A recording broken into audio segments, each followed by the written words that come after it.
मंदिर सिंह जी के पिता को जो इस तरह का सुपुत्र उनके घर में पैदा हुआ है, संत महात्मा कहते हैं कि ये तो माता भगत जन के दाता के शूर ना तो माता बांध है।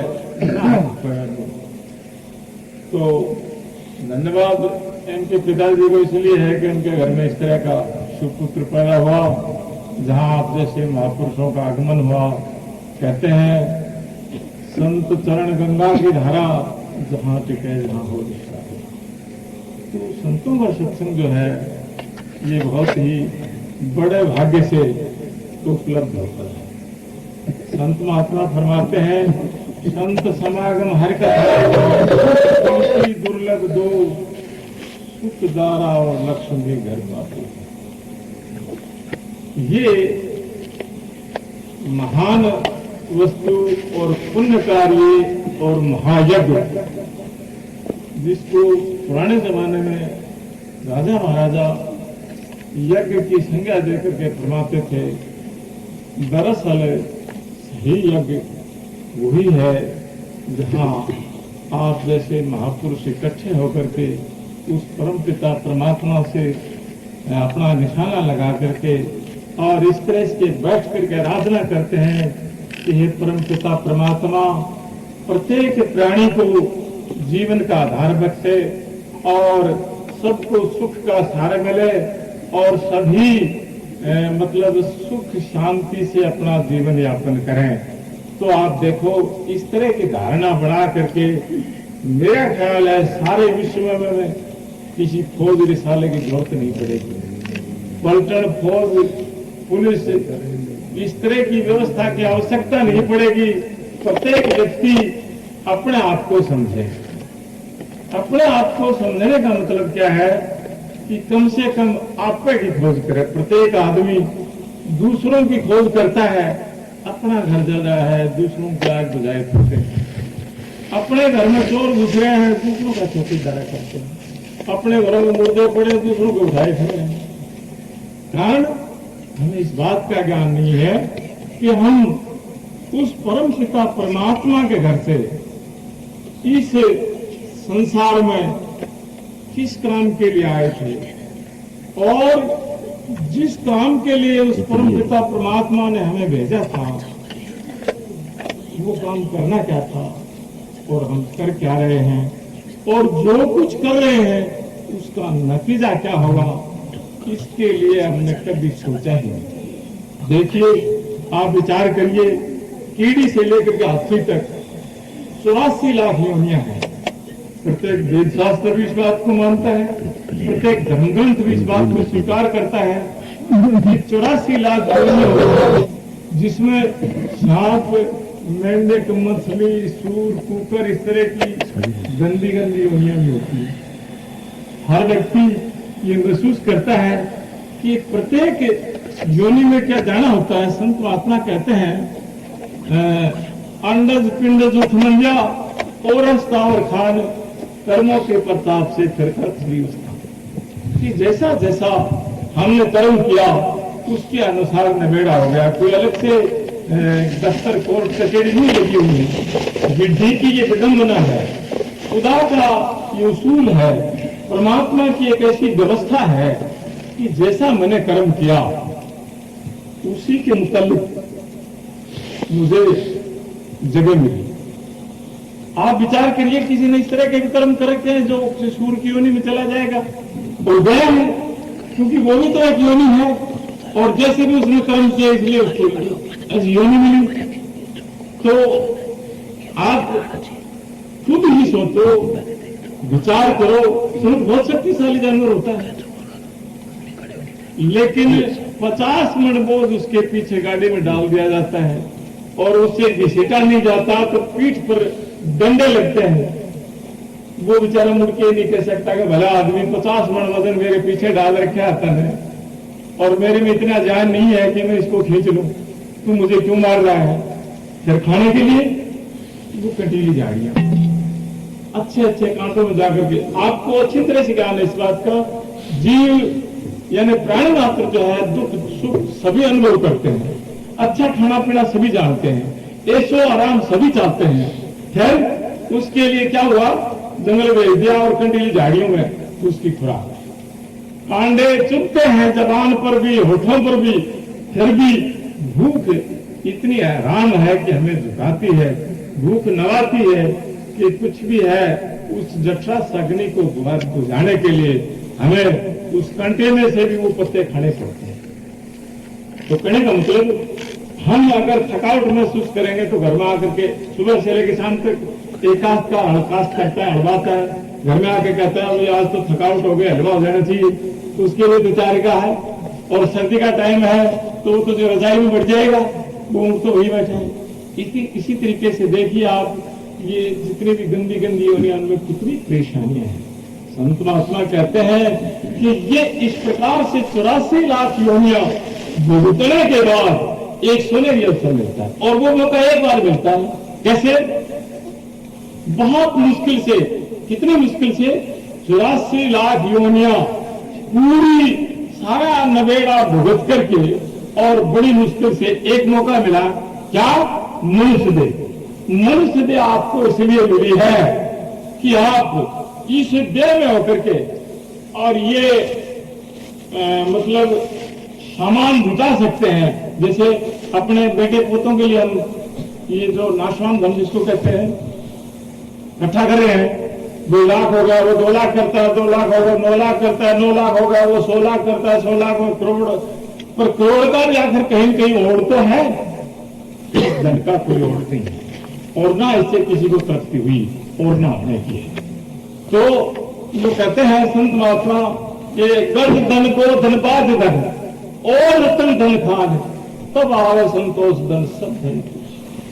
जिस किसी को ये बात याद आ गई कि मैं इस संसार में किस लिए आया हूं और मुझे एक सुनहरी मौका मिला है और मैं इसको फिजूल में खो रहा हूं, इस तरह से थोड़ी देर के लिए उदाहरण के लिए बताऊं आपको, कोई अंधा मुझे किसी आप जैसे भले आदमी को मिल गया, कहने लगा साहब मुझे दिखाई नहीं देता, मैं इस मकान के अंदर जाना चाहता हूं। तो भले आदमी ने उसको विधि बता दी कि इस दीवार के इस तरह से हाथ लगाओ और दीवार के पीछे पीछे चारों तरफ घूमते चलो। अब जहां दरवाजा आएगा वहां तो अंदर घुस जाना।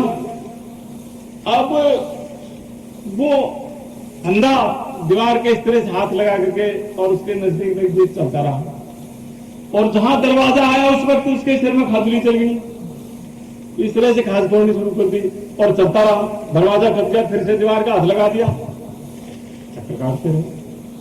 आप समझ गए इस बात को अच्छी तरह से कि एक मौका मिला हमें। अंधा उसको इसलिए कहा कि उसको इस बात का ज्ञान नहीं है कि ये मनुष्य बहुत मुश्किल से मिली है। ये मनुष्य का जामा आपको बड़ा कीमती और बड़ा भाग्य से मिला है, और इसको फजूल में खो देना अज्ञानता है, इसीलिए उसको अंधा कहा है। तो उसने बताया कि एक विधि आएगी, दरवाजा आएगा, वो कौन सा? मनुष्य मिलेगी, मनुष्य देह मिलेगी। उस मनुष्य देह में होकर के और परमात्मा की भक्ति करके और इस त्रिलोकी से पार हो सकता है। ये सुनेगी तो ये दरवाजा था, और उस वक्त उसके सिर में खा जाकर मनुष्य देह में आकर के क्या हुआ? ऐसा बच्चेपन में तो माँ बाप के लाड़ चाव में रहा, और बाकी खेल खाने में खो दिया। जवानी जब आई तो नशा हो गया, किसी को कुछ नहीं समझा, और जब प्रौढ़ अवस्था आई तो गीता बिगड़ गई। गीता कैसे? इस बच्चे का तो कुर्ता सिमाना है, इसकी दुबला सिमाना है, इस बच्ची को ससुराल भेजनी है, इसकी शादी करनी, इसका ब्याह करना है, इसके पोता जाम का शोषण करना है। तब तक समय करीब आ गया, पीछे से बुढ़ापा किसी का इंतजार नहीं करता, वो तो नजदीक लगा हुआ है, वो नजदीक आ गया और शरीर चला गया, कमजोर हो गया, हिम्मत नहीं हुई कुछ भी करने की, दम टूट गया और बाहर दरवाजे में चारपाई मिली और हर बार झूठे ही वैसे ही करता रहा। कब फांसी वायु ने घेर लिया, परमात्मा की आराधना करने लगे। इसलिए ज्यादा कुछ न कह करके आप एक संतों का संदेश ये मान लो, आपको बहुत शुभ अवसर मिला है। सत्संग, सत्य का संग। सत्संग का मतलब होता है सत्य का संग। सत्य और ना सत्य का जहां मेल होता हो। सत्य तो क्या है? जो सतो सत्य है, उसमें झूठ नहीं हो, और नासत्य जिसका नाशवान होता हो। तो सत्य यानी जिसका नाश नहीं होता, वो क्या चीज है? परमात्मा। सत्य तो क्या है? परमात्मा। और नासत्य यानी जिसका नाश हो रहा है, और सारे सब कुछ का नाश हो रहा है, ये नाशवान चीजें हैं। ये सारी सब समाप्त होनी है। एक परमात्मा नाम की ऐसी वस्तु है जो अजर है, अमर है, अटल है, अविनाशी। इसी तरीके से ये जो खोल है हमारा, इसके बीच में जीवात्मा नाम की वस्तु कायम है, वो उस परमात्मा का ही अंश है। और वो उस परमात्मा से बिछुड़ गया किसी समय में। कैसे बिछुड़ गया? संत महात्मा कहते हैं कि मेले में बच्चा अपने माँ बाप की अंगुली पकड़े पकड़े जा रहा था, और जहां यात्री ज्यादा इकट्ठे होते हैं, भीड़ होती है मंदिर के पास में, जात देने वालों की, वहां धक्का मुक्की इस तरह से होती है, वो उससे आगे चलना चाहता, उससे आगे। उस भीड़ में धक्का मुक्की में और बच्चे की अंगुली छूट गई। बाप से बेटा बिछुड़ गया, बेटा बाप से। अब पूरे मेले में बाप बेटे को तलाश करता है और बेटा बाप को तलाश करता है। कौन मिलाए? जानकार हो तो मिला सकता है, बाकी को कोई नहीं जानता। किसी को पूछते पूरे मेले में किसको पता है कि भी कौन लड़का किसका है।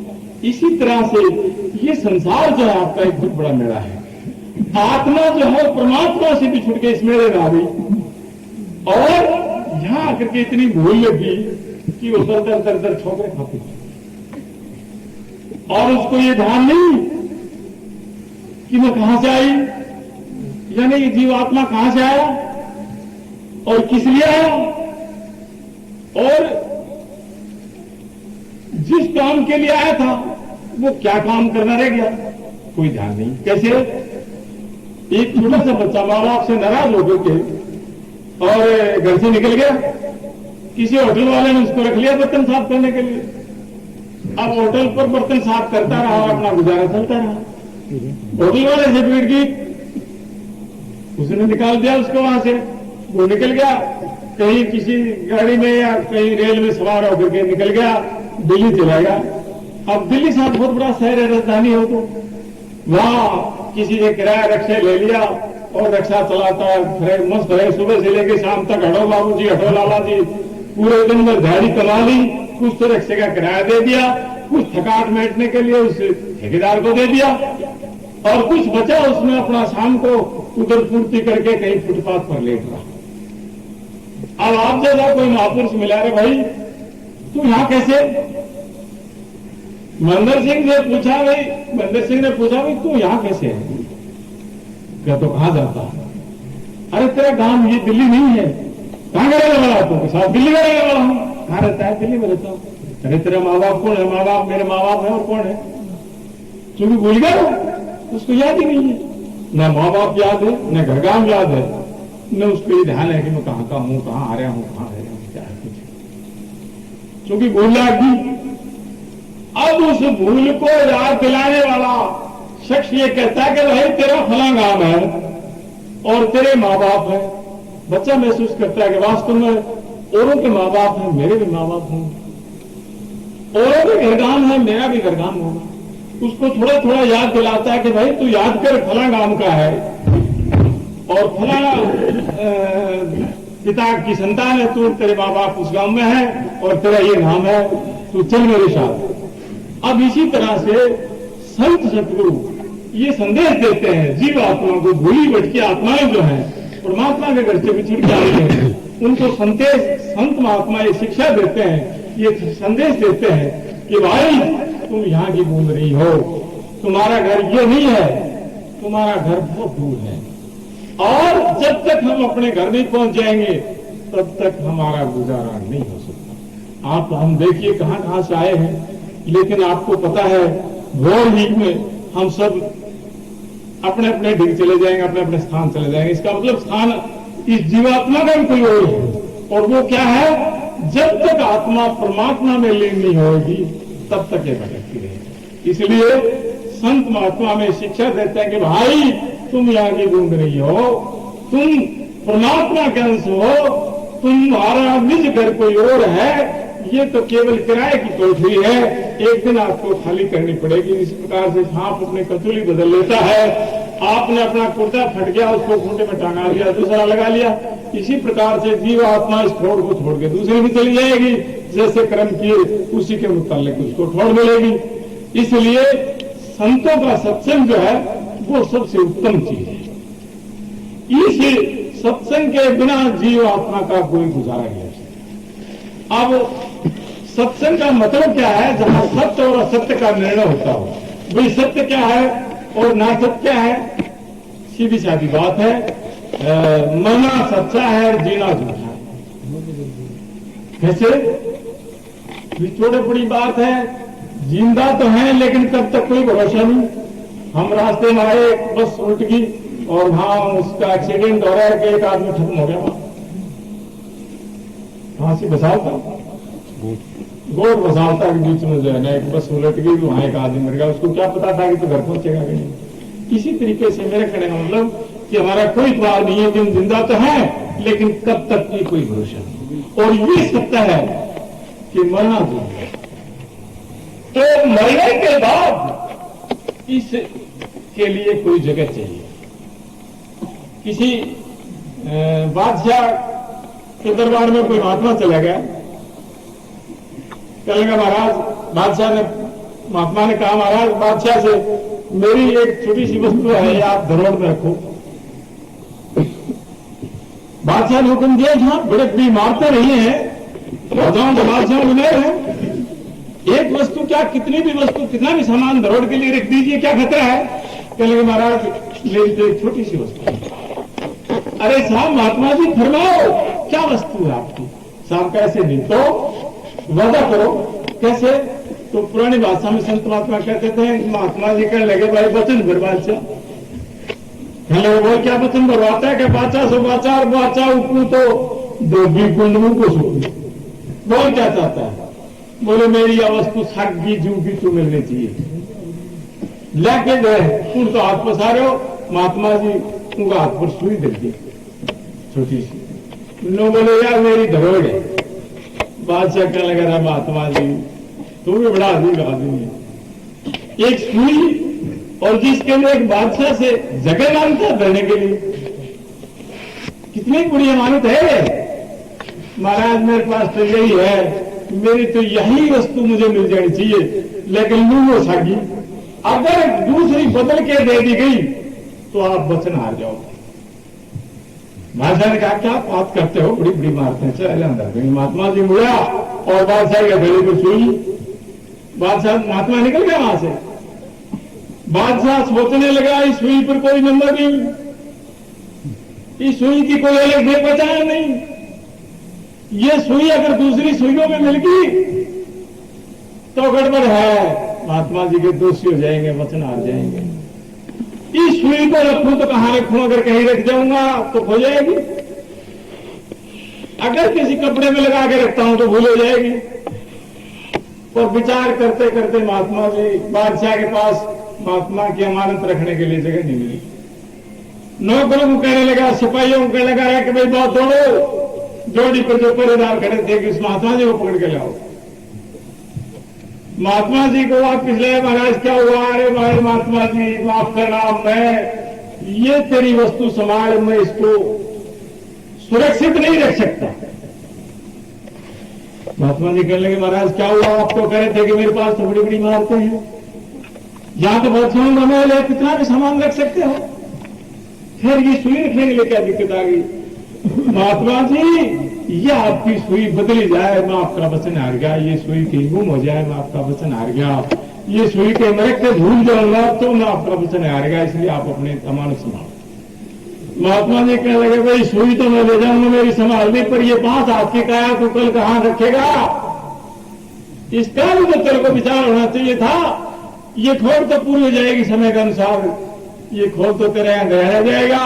ये जीव आत्मा है तो जर है, अमर है, अविनाशी है, इसको कहां रखेगा? इसके रखने के लिए तो कोई जगह कायम की होगी।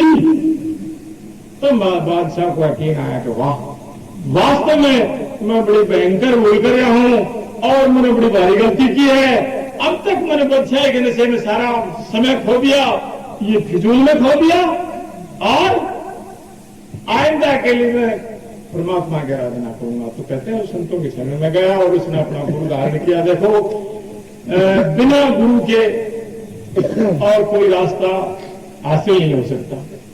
ये जरूर है गुरुओं में अलग अलग भेद है, क्योंकि एक तो गुरु ऐसी वस्तु है इनका कोई पता नहीं होता, भाई कोई जटधारी, कोई मठधारी, कोई लठधारी, कोई पांचों इंद्री घसमारी, परिनारी, खोपड़ियां की मतनारी, ये हम किसको मान लें कि ये तो संत है।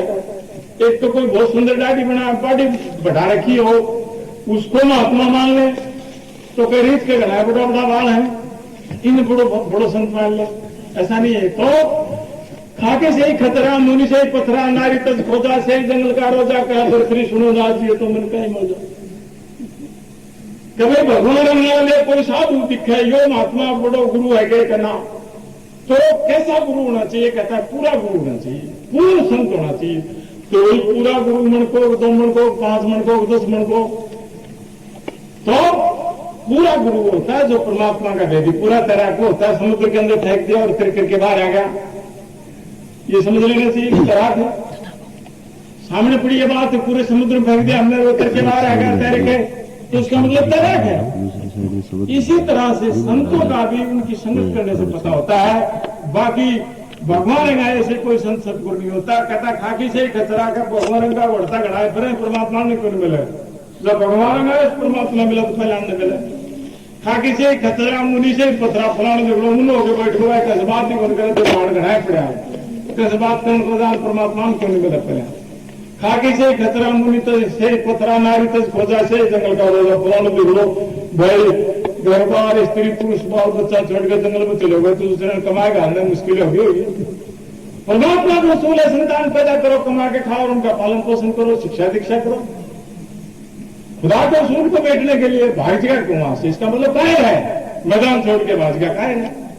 और जंगल में जाने से परमात्मा मिले तो रोज गणाए फिर आने मिले पहले। मुनि से पथरा से नारी तज खोजा से जंगल के रोजा कह बरतरी सुनो नाथ ये तो मन का खोजा कह तो मन की मौज है। मन में आ गए भगवान रमा लिया, मन में आ गई डांडी रंगा ली और मन में आ गया घोड़ा गाड़ के बैठ कर मन में और कहीं लेके बाजी बुट। इस तरह से ज्यादा नकल है, असल बहुत कम है। असल की तलाश करने के लिए बहुत बारीकी की अवस्था है। देखिए नारियल जो होता है उसके बाहर कितनी बड़ी बारिशत फैली हुई है, शक्ल में देखने में भद्दा होता है, फिर उसकी जब वो जता पाड़ते हैं फिर एक वो करना खोल मिलता है, उसको बगैर तोड़े जिस वस्तु की हमें आवश्यकता है वो हासिल नहीं हो सकती। इस तरह से ये जीव आत्मा जो है इस पर कर्मों के पर्दे छाए हुए हैं, बिना संत सतगुरु के और बिना गुरु महाराज के भेद बताए, बिना युक्ति तरीके से ये पर्दे आत्मा के दूर नहीं होते। ये आपका बल्ब जल रहा है और इस बल्ब के चारों तरफ आप काले कपड़े के वो पर्दे चढ़ाते चलो, पर्दे चढ़ाते चलो, एकदम अंधेरा छा जाएगा। क्या रोशनी गायब थोड़ी होगी? रोशनी गायब नहीं हुई तो अंधेरा कैसा हो गया? भाई अंधेरा तो इसलिए हो गया कि उसके ऊपर पर्दे छा गए। कपड़ा चढ़ा दिया काला, उससे रोशनी फीकी पड़ गई, पर्दा हो गया उसको, उस पर्दे को हटा दो रोशनी फिर हो जाएगी। इसी तरह से संत सतगुरु जो होते हैं, पूर्ण आत्मा जो होते हैं, वो हमारे जीव आत्मा पर पर्दे चढ़े हुए हैं, उनको हटा देते हैं। इसलिए आपको बातें तो बहुत कुछ बताने चाहता था लेकिन समय बहुत कम रह गया, क्योंकि ऐसे मौके बार बार नहीं मिलते। आप जितने भी महापुरुष हैं इकट्ठे हुए हो, आपको इस सत्संग का बहुत बड़ा लाभ होगा, इस बात को मत भूल जाओ, क्योंकि फिजूल में आपका समय नष्ट नहीं हो रहा है, आपका बड़ा कीमती समय है और ये समय उस परमात्मा के घर में आपकी हाजिरी होगी। संत महात्मा कहते हैं, कोई महात्मा जी थे और उसके सत्संग में एक आदमी थोड़ी देर के लिए 1 घंटा वहां महात्मा जी का सत्संग सुना और महात्मा जी की सेवा बंदगी करी। फिर दूसरे दिन चौधरी साहब का समय आ गया, देसी जमींदार था, कोई सत्संग में बैठ गया, बातचीत सुनी, बड़े ज्ञान से सत्संग सुना और 1 घंटा ही और 1 घंटा उस महात्मा की सेवा करी और सुबह होते उसका अंतिम हो गया। चिट्ठी आ गई उसकी, किसको क्या पता कब क्या हो सकता है। तब वहां उसका लेखा जोखा देखा गया कि भाई इसका हिसाब किताब देखो। तो धर्मराय के यहां उसका हिसाब किताब देखा गया तो लेखाकारों ने बताया कि महाराज इसने सारी जिंदगी में पाप ही पाप करे, पता नहीं कितना सांप गोरा कीड़ी मकोड़ा कितना खेता मार दिया अंडे दे लाठियां। अरे भाई ठीक से देखो, इसका कोई पुण्य कर्म हो तो और से देखो। कहने लगे महाराज 1 घंटा इसने एक संत की सेवा करी है और 1 घंटे सत्संग का लाभ इसको मिलना चाहिए। 1 घंटे इसने सत्संग सुने हैं, संत की सेवा करी है। हाँ तो बोले ठीक है, ये बताओ। बोल रही तो समय की बात होती है, जमींदार के दिमाग में आ गई। बोलो क्या चाहते हो? 1 घंटा आपका पुण्य कर्म है, बाकी तो गौरकुंभी पाक नरक का बाशिंदा है। चौधरी देखिए गौरकुंभी पाक नरक का बाशिंदा तो बताओ, नरक मत भेजे वो सुख तो साढ़े घड़ी को। अच्छा बोले भाई 1 घंटा तो सही है गे। बोले 1 घंटा सही है तो 1 घंटा को फल तुम भोग सका है। तो बोले मन तो 2 घंटा को फल भोग उठे फिर भेज दे, वही साधु की संगत में फिर भेज दियो। 1 घंटे में आत्मा की सेवा करी, 1 घंटा पहले था 2 हो गए। लेखाकारों को धर्मराज ने कहा कि भाई उसको बुलाओ। बोले महाराज वो नहीं आ सकता। अरे क्या हुआ? तो वो तिरोता वो उठता नहीं, 1 घंटे मांग लो, कर 2 मांग लो, वो बाचार हो जाना ईबा हो 4,000 लाभ हो जाएंगे तो दूर बैठ के चल जाएगा, नहीं ठहरता ही वो कौन बुलना हो। देखो सत्संग का महत्व में संत महात्मा कहते हैं, हम नहीं कहते। 1 घंटा संत की सेवा करी, 1 घंटा सत्संग सुना, 1 घंटे का पुण्य फल देखिए।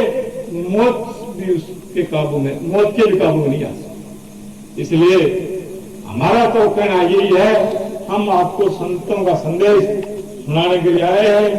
कोई बात गा करके बोल करके जैसे भी आपको नहीं समझ में आए तो पूछी जा सकती है। संत मत की कोई भी बात गुरु कृपा से जैसी हम जानते हैं टूटे फूटे शब्दों में आप उसको उसका उत्तर देंगे। बाकी और सत्संग चल रही है।